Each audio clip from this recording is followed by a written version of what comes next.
Hello, everyone. Welcome. And, thank you so much for joining us here today. We're super excited to have you on our very first episode of On the Field AWS Agriculture Live. Karen, why don't you share a little bit of talking about today? Awesome. So on today's season premiere, we're going to be talking about the connected farm. And we'll talk about what the connected farm or the smart farm means. And we're going to provide an overview and then dive deep into a couple of examples like video in the field or IoT sensors in the field. So Rachel, it should be a packed season premiere and I'm forward to co-hosting. I look forward to it as well. Welcome to On the Field, AWS Agriculture Live.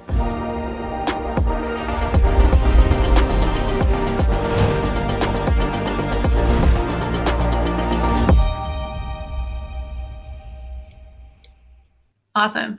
Well, thanks everybody for joining today. We wanted to just do some brief, since this is our first episode. I'm Karen Hildebrand. So I'm a fourth generation farmer. My doctorate's in machine learning, and AWS is a great combination of the two. So I'm the tech lead agriculture industry vertical. And Rachel, you have the best job title at all of AWS. Tell you. Well, I'm Rachel Bradshaw. I'm a go-to-market specialist for our IoT Services, and I lead our agriculture vertical. I did not grow up on a farm, but I've been eating my entire life, and I love food very much. And recently, agriculture has become a passion of mine, so I'm excited to be here, as I mentioned earlier, and to be co-hosting with Karen. That's awesome. And I think we all love eating, so I think that's a great connection that we all have to each other, so that's awesome.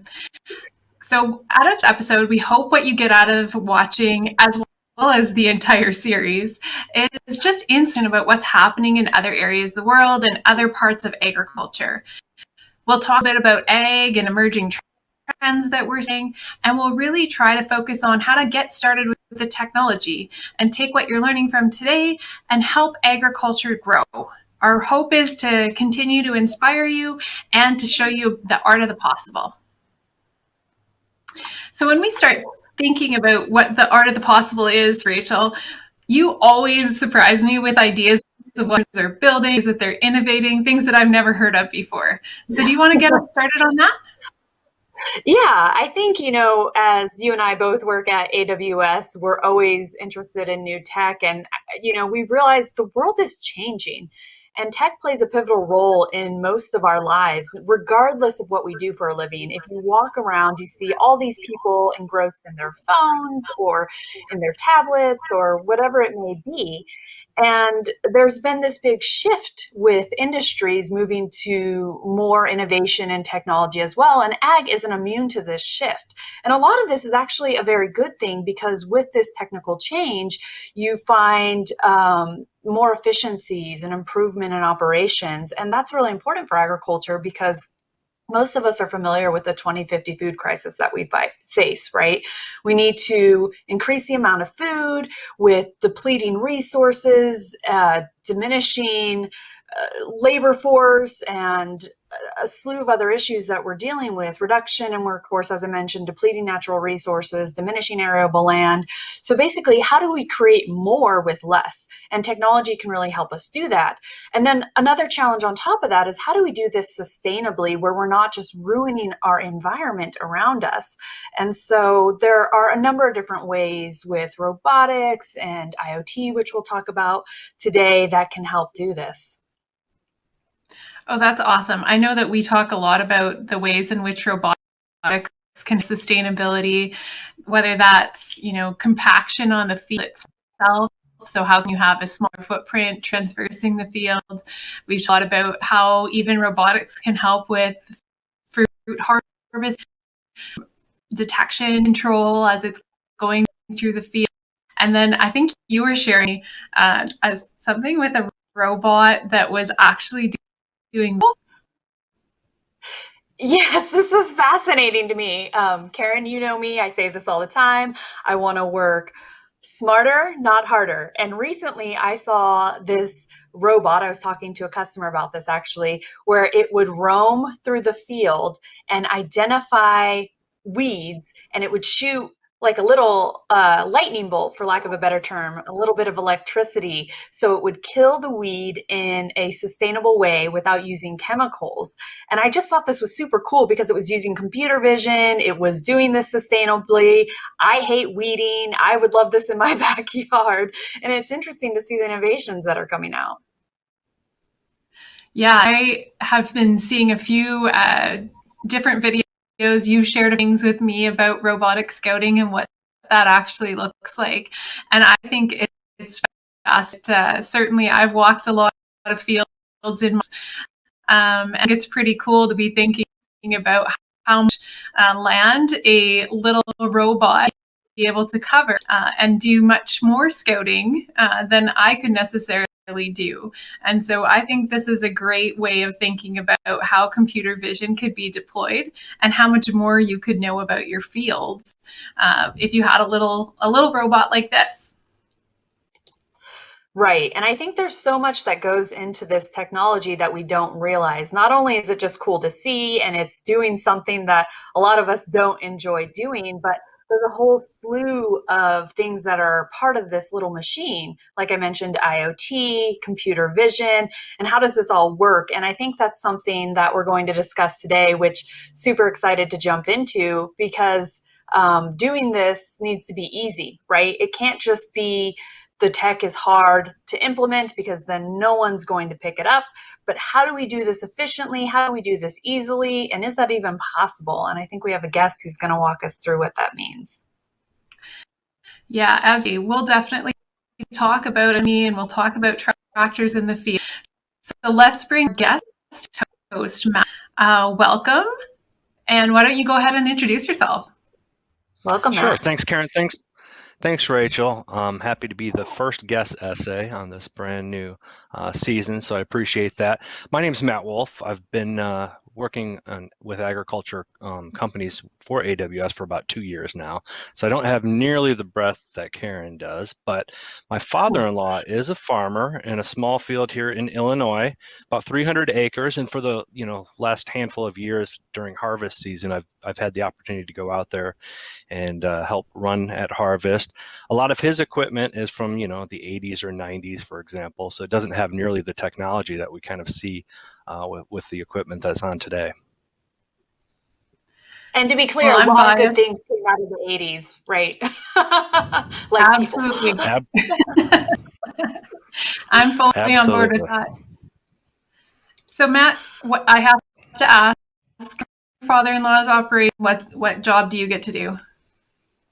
Yeah, so you probably know how this works, Karen, having been in farms all your life, but I'm kind of the low man on the totem pole, so I get to drive the grain cart most of the time. That is not the low man on the totem pole job. That is a hard job. Everybody depends on you being on time to unload. So you're like the absolutely most important job.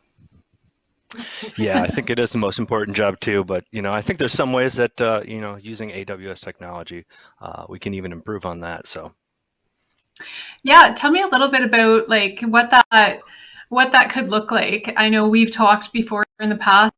Wouldn't it be great if instead of your father-in-law or for me, dad, to actually talk to us or see what we're doing? What are some ways that we would be able to do that? What are the ways that we drop in like connection in the cab? yeah, I think there's a lot of applications for video technology on a farm, right? We have the entire smart farm reference architecture that we'll take a look at here in a minute. You can put cameras almost anywhere, whether it be on a barn looking at cattle, for example, or even inside of a tractor or outside of a tractor. Um, we've also talked to customers that are looking at using cameras that are on drones to get a wider view of what's going on in their operation. But one of the cool things I think would be, being able to drop in on a cab, like you said, maybe talk to somebody who has a little bit less experience when they're in a dicey situation, for example, or even look at what settings happen to be applied at that time on a harvester. That'd Another be use really case that comes handy. to mind for me is, once you have cameras on the equipment, you can also kind of detect anytime that there is, let's say, an event that's unusual. And assuming that you're tractor has connectivity up to the cloud, you could upload that through one of our services like Kinesis video streaming, bring that in then to your machine learning pipeline and see what's going on, and improve over time how well your autonomous vehicle is operating in the field. That makes sense. Absolutely. And I think you referenced earlier here, we do have a reference structure that is ready for customers to use. It talks about the connected farm. And we have you walk us through that. Yeah, I think, today I'll focus mostly on kind of the bottom left, I guess, of this diagram, where we're really talking about video ingestion. And there's really two important aspects here. I already mentioned it, Amazon Kinesis Video Stream. And then when you want to kind of do the more real-time video, there's an extension of Kinesis Video called WebRTC. So WebRTC is for super low latency, kind of peer-to-peer video. It's not a whole lot different than the sort of video that we're doing right now, or that people are used to with their kids on Zoom for classes, for example. And using that technology, you can expect extremely low latency, assuming that you have the right kind of connectivity. So yeah, if you look at the overall reference architecture, it seems like video is really just kind of a different sort of a sensor, right? So cameras are a light sensor of a type, but really they have a kind of a different pathway into the cloud. And the most important part is, of course, they're feeding machine learning eventually for autonomy. Fantastic. And absolutely, there's so many that having that video information enables. And specifically when we're talking about, and we really think about as we transition, from a auto steer kind of environment in tractors to a autonomous operation, how important that interactivity, that knowledge of what's happening around machinery really matters. So looking forward to really talking about that today. Let's get started, actually. Let's talk a little bit about combines and what this looks like, tractors themselves. So you and I have talked quite early about how the equipment is performing and knowledge about what that's like. I know that I'm operating my piece, and actually I think I probably was thinking about you this weekend when I was combining and I was solve the problem for me. Because I can see video in my cab already, but when we talked about WebRTC, we were talking about how that same video could be available to other operators at the same time. Sure, I think that makes a lot of sense, right? So as you have folks maybe like myself who are in the cab for a period of time and you need some help, some assistance, that ability to kind of drop in live, like you might via a Ring webcam, for example, you can take a look to see how things are going. You can even look to see how the equipment itself is performing, maybe with a camera pointed back at the grain bin, for example. See how live production is happening in real time. If you had that ability to drop in, see video in a different location, what would that look like from a support vehicle standpoint?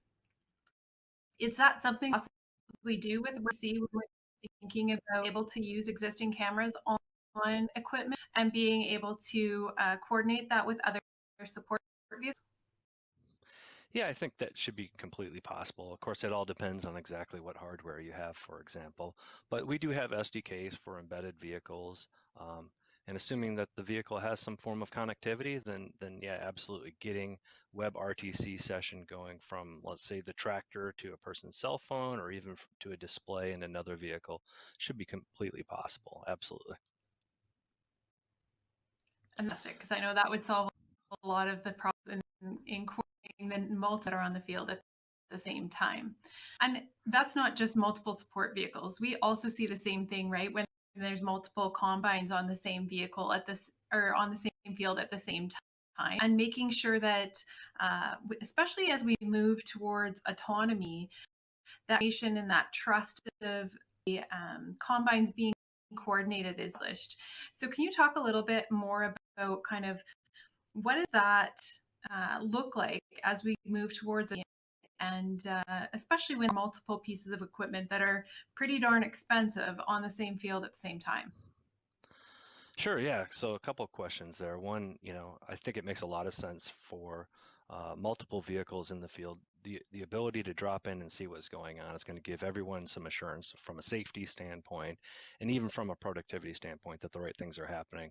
Uh, Cringe a little bit having my father-in-law drop in and see how bad I am at operating the equipment, but that's something certainly I should be able to get over. Um, the other thing that I think is important, and we see this with in other industries that are tangential. A vehicle like Tesla has kind of a display that shows the driver that the vehicle is able to identify all the important objects that you need to identify if you're going to safely drive. And I think that this ability to maybe remotely drop in on a tractor could help instill confidence in farmers that the equipment is operating correctly, that is able to navigate the sorts of dangers that exist in the field.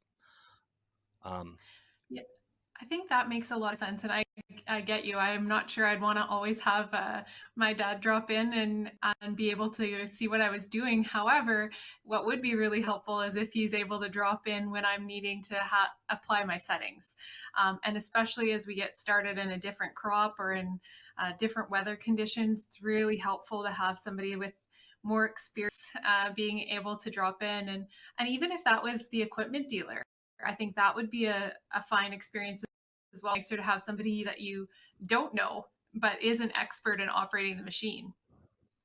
Yeah, that's a great point.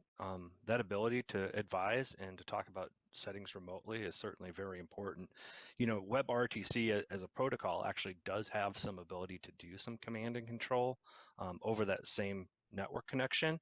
So you could actually develop a solution that kind of leverages that capability to remotely update settings on a vehicle as well. Although, there's several different ways to solve this, like there always are. In our IoT Core platform, you could certainly publish data to an MQTT topic with command control instructions, or you could even update like a device shadow that the tractor then would pull down with the relevant information of how it's expected to have all of those settings. Yeah, So Matt, that as makes a lot of sense. And that is the control plane API that is WebRTC, correct? Yes. Yep, Okay. exactly. No, I think that's really great. And I think between having that controlling option and then really understanding, how do we build trust as we transverse, auto steer where there's still a human in the GPS has been steering for 20 years to not having in the seat. I think that kind of being able to trust along the way makes a lot of sense. You also kind of talked a little bit about Tesla's doing that and understanding kind of what it is that they're able to see. So for all of you out there, if there's anybody that can build a skunk detection model, I would be forever indebted to you. So I think that's my ask of the technologists that are on today. So we've been talking a little bit here. We had a little bit of a technical glitch.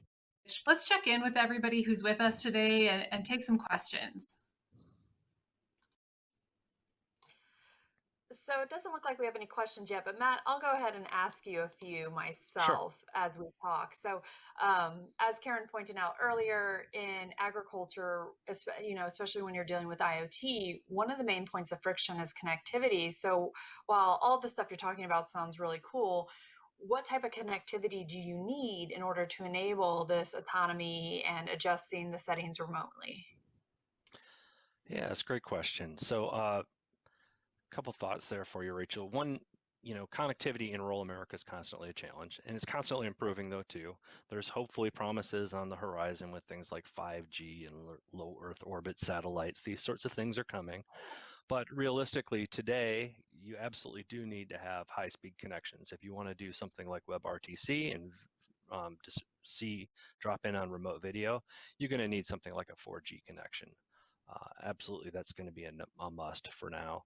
When you're doing things like uploading sensor data through IoT platform, though, you don't need quite as robust of data connectivity. You can do that in smaller chunks and packets.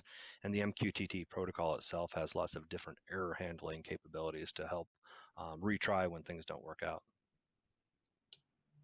Yeah, that makes sense. And another question for you. So, collecting data and imagery at the edge enables so many different opportunities. What do you think is, say, a challenge of using this data, even with something like transitioning to autonomous? Um, yeah, that's a great question. I'd probably invite Karen to maybe give us her opinion on that one. So I think the challenges are definitely making sure that that we have the right models built, and then the actions that them. Probably most importantly, what is the change in behavior from what the status quo would be? So I think it's building that trust and making sure that it's the same action that somebody would probably be taking 80% of the time, but that 20% gain is where you're running something different. And IoT data is proving why to make a decision. I think that's a unique aspect. It looks like we do have a question that's popped up now. I hope I say this correctly, from Kay Sonakrita. And the question is, what are some of the most creative, innovative applications in the wild today? Well, I'll give you my opinion from the industry time that I have. I thought the crop robot that you showed a little bit earlier on a video today was really innovative, right? So that ability for a robot to go out into the field to wheel around and possibly to even electrocute a weed, I think that's a pretty cool, innovative use of technology. And certainly, that exact use case could be enabled by video as well. If you're still sitting there at your farm and you want to see, well, how are my robots doing today at zapping weeds, you could drop in and take a look at it live. Yeah, and Yeah, I would agree. I'm going to add on to that. My favorite ones are really innovative applications where they're using IoT in really harsh environments. So being able to be deployed in aquaculture within ocean environments, collecting computer vision data, and then being able to do that machine learning, I think is really some of the most exciting things. And so there's fun happening in ag tech, and the best part is that there's a lot of startups thinking really hard about neat things, but applying it under the oceans is one that's pretty exciting to me. And I'm just going to jump in here. I think one of my favorite is the pest trap. We have a customer that has created a pest trap that uses computer vision to identify the insect or the pest or the disease and spray pheromones to trap the pest without having to spray chemicals. But it does have the capability to spray chemicals if need be. And it will spray the right amount at the right location. So you're not just praying and spraying, as they say. And so I think this is incredibly cool. I mean, we see cool tech all the time, but pests and disease can really destroy a crop quickly if you don't stay on top of it. So, and I feel like it's also a good lead in that the whole rest of this year going to be showcasing startups who are doing really cool things, as well as, organizations in agriculture. So every 2 weeks, please join back in and you'll be able to see those really innovations in action. Oh, I think we have some more questions. Yeah, it looks like Talking Loud is asking, so many manufacturers are trying to collect farmers' data. When, if at all, do you see this shifting to where farmers will get paid for sharing their information? Oh, that's a great question. We actually that's a have good a one. farm company that is publicly doing this already. So Farm Mobile has a application which is data, but they are also creating the exchange so that there is a monetization form for the farmer themselves and ties their data and what they're collecting. So certainly there are ways that that's happening. We have a Now Go Build episode that talks about how that's happening with Hara. A couple of different ways that that's being depending on where you are graphically, but certainly there is already coming to market with ways that farmers ties their own data. Cool. And I see a few more questions, but I think for the interest of time, we do need to jump to our next segment. I do want to respond to one of them, which is IoT use cases in real-time projects. And all these examples that we're giving today are based on customers that we have worked with personally. And so while we're not giving the exact customer name due to confidentiality reasons, please know that these are happening today. These aren't just art of the possible that we're speaking about.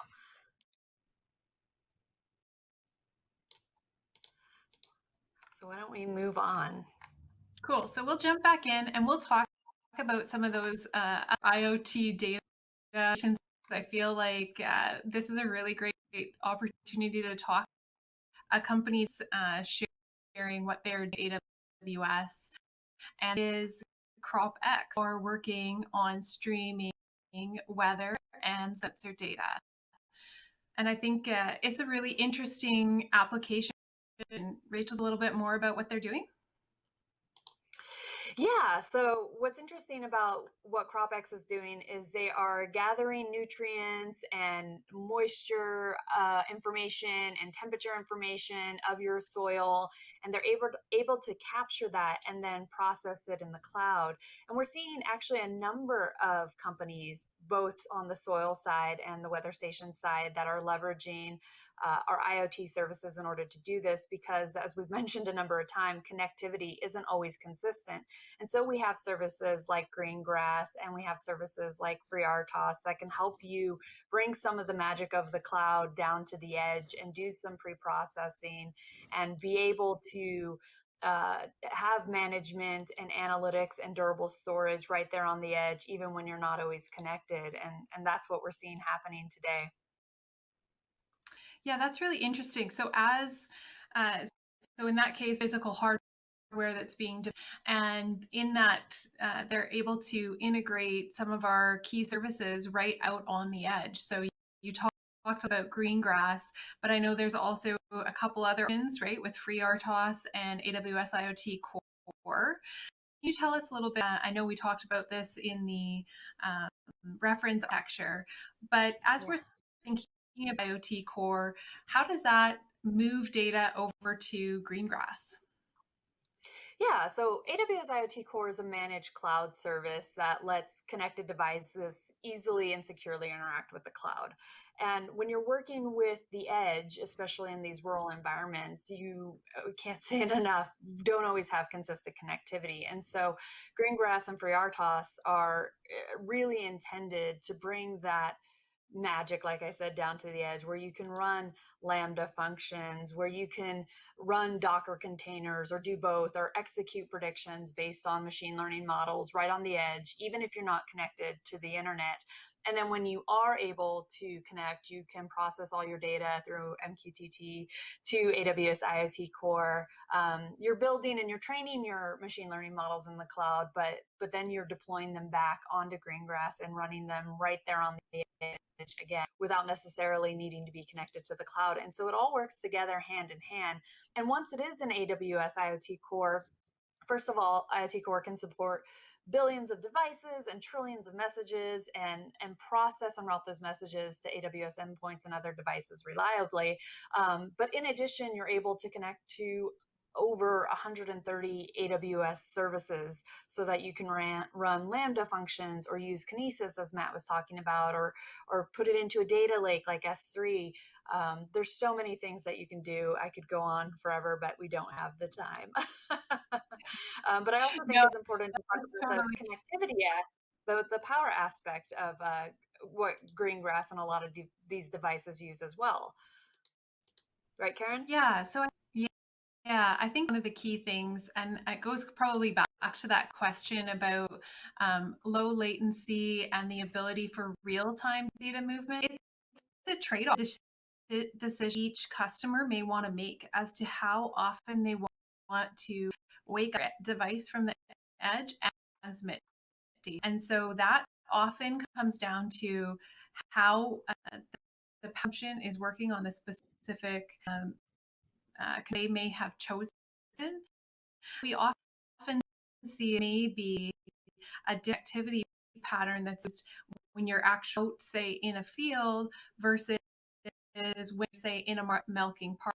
in a dairy, if you're actually in a Right. chicken house, you have different connectivity options. So the variables that we may have different IoT connectivity concepts and when they wake up based on that power consumption. And those are often decisions you can make in cycle. And Right. I think then that's why we're the seeing, oh, sorry.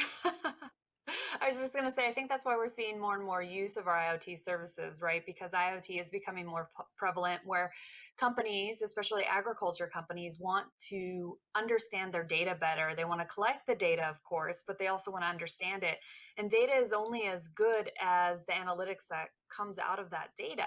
And when we talk about the data, we're talking about the agronomy information that you're gathering to make better decisions for your crops or for your livestock so that you can improve your yield at the end of the day, increase your production, and be able to hopefully, and make more money. That's what we're that's what we're here for a lot of times, as well as fulfillment in our general jobs, of course.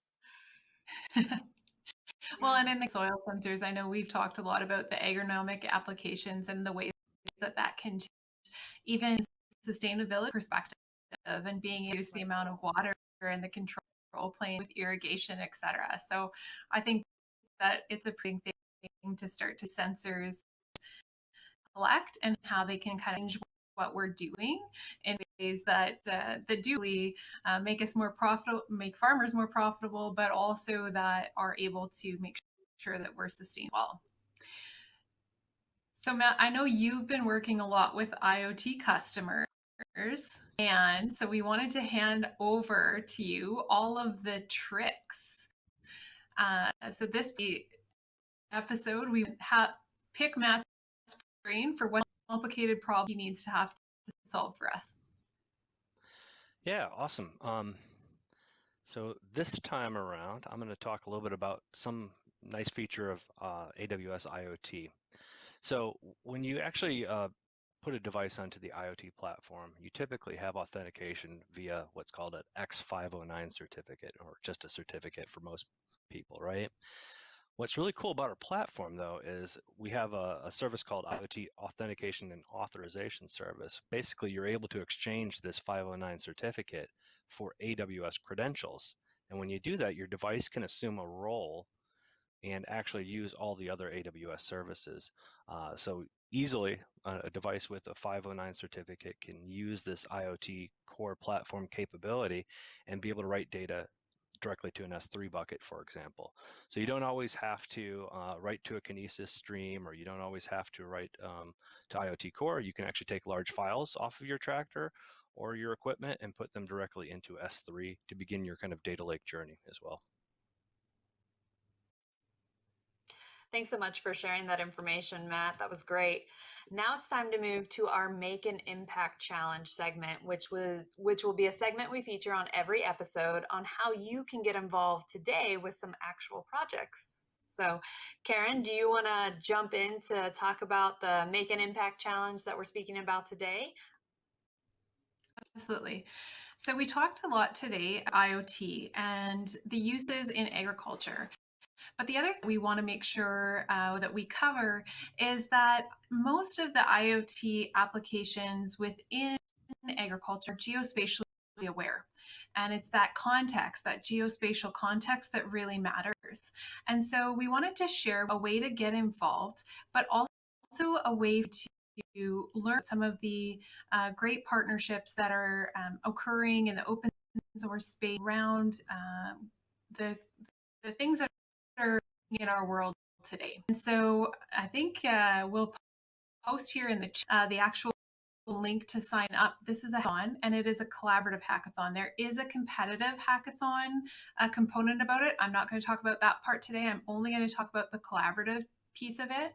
Teams are in the competitive space between 8 people in size, but in the collaborative space, it will be based on the number of people that sign up for that effort.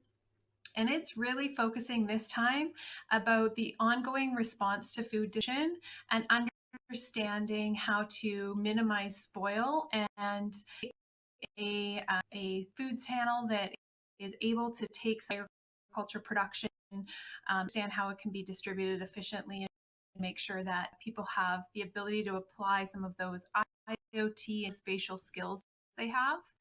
This particular hackathon is a week-long event. So there is training sessions starting September 14th and it ends on September 20th.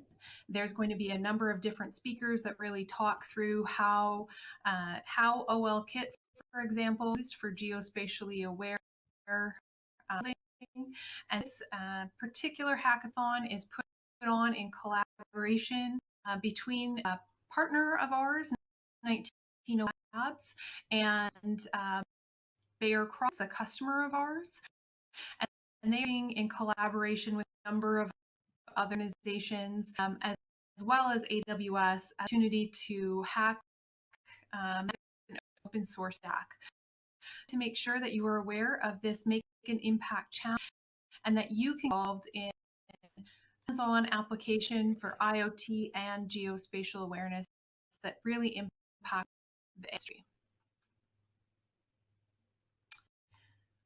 So the resources that we talked about today, you'll have seen in the description and over on the side panel in the chat, and that content will be posted for you. We appreciate your time today and a really fun episode to share, and thanks again for joining. Yes, be sure to join us again every 2 weeks on Thursday, every other Thursday. And if you have ideas for episodes or topics you want us to talk about, don't hesitate to reach out. Make sure you use that hashtag all in the field. Additionally, if any of you are interested in learning more about IoT and getting hands-on experience, we do have an upcoming workshop for agriculture that's called our IoT Immersion Day, where you can actually learn to use the services, get feedback from our AWS SAs, and that will be on September 22nd. So look in the chat where a link will be available to register. Please join us then. And again, thank you, Matt, for joining us. You were great. We expect you will be our future best moderator, or our best guest host, rather. And we'll see you again soon. Thank you. Great. Great. See you again next time. Yeah, we'll see you next time at All in the Field.